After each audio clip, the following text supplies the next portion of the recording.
Hi, so I got a question on really how I would go about painting that still life that's in your worksheet. You all did a really good job. I just want to talk about a couple of techniques that I would use. So really it's about your reference image and kind of trying to figure out your details. Just because it's a reference image does not mean you need to copy it. Just take a look at it to get some ideas. So looking at this image, I can see I've got a very strong highlight here, and therefore I've got shadowing going on down here. Now it depends on the type of style you're going for. You're going to need to deal in layers though. So I can do a highlight here. Now we can hit I on the keyboard for your eyedropper. And as you can see, if you look down here, let me see how I'm getting all these kind of pinkish colors, and then in the center it's almost white. So you can grab these colors. Sometimes if you want, you can kind of create a color palette. And what I do for that is I just have my brush handy and I'll grab my color and I'll just do a hard brush, boom.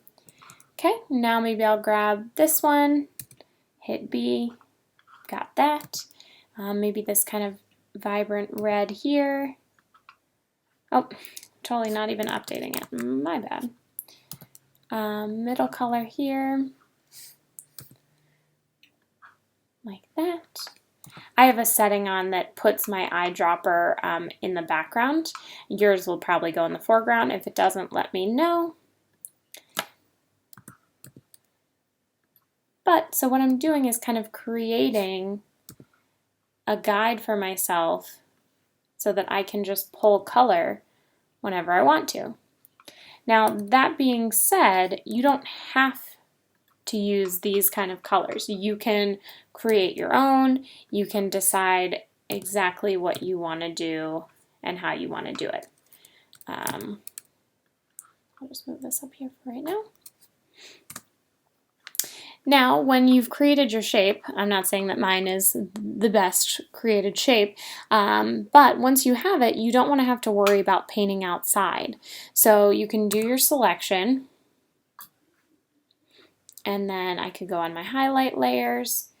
I'm going to grab a brush. I want it to be a soft brush because we're going to create kind of a highlight and then blend from there.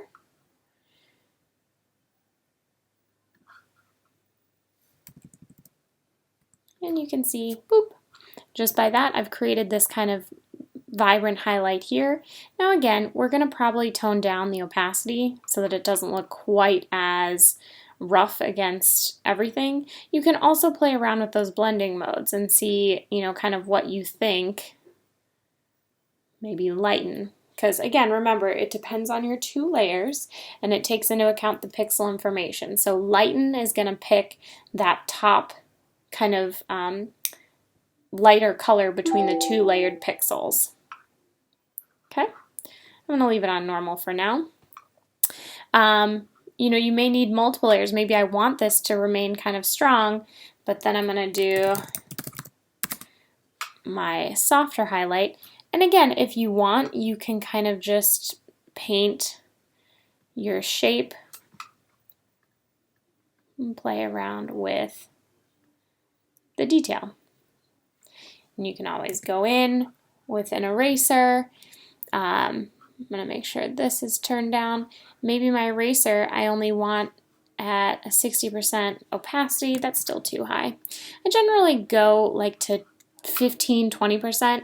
I'd rather have it lower and have to go over things several times than make it too extreme.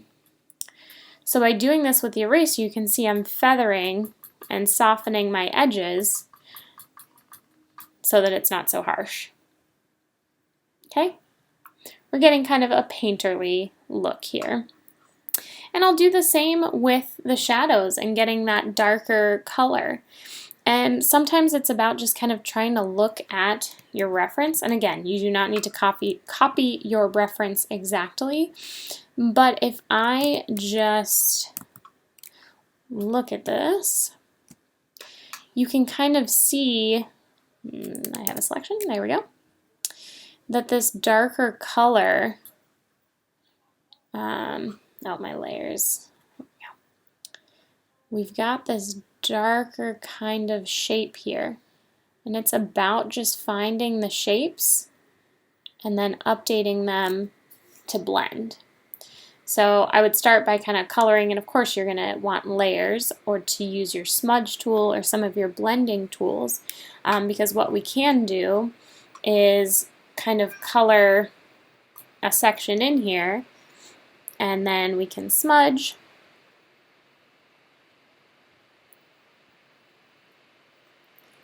To kind of bring it out and around. Now smudging, don't forget it moves in the direction that you pull with your tablet or your mouse. So I'm clicking and dragging, letting go, clicking and dragging, letting go, just so I'm always going out from the center.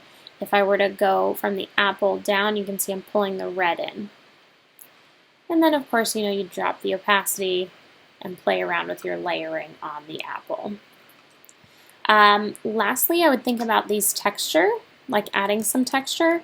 Now really what this is just different kind of circular shapes. So you could play around with making that selection of your apple. We talked briefly about going into our brushes and the brush settings. We talked about jitter and scattering. So if I scatter these, and again I want to make sure my brush is pretty tiny here, but I can just, oh, we want this way more, scatter.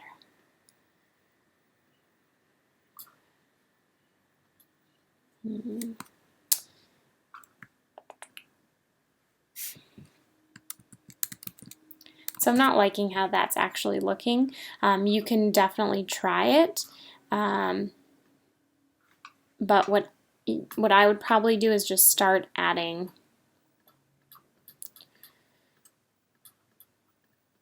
And I've got that scatter still on a little bit, so you can see if I click and drag. So you're getting just some kind of lines.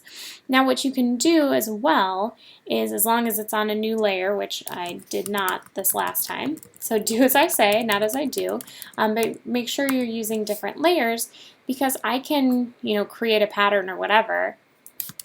My gosh. There we go.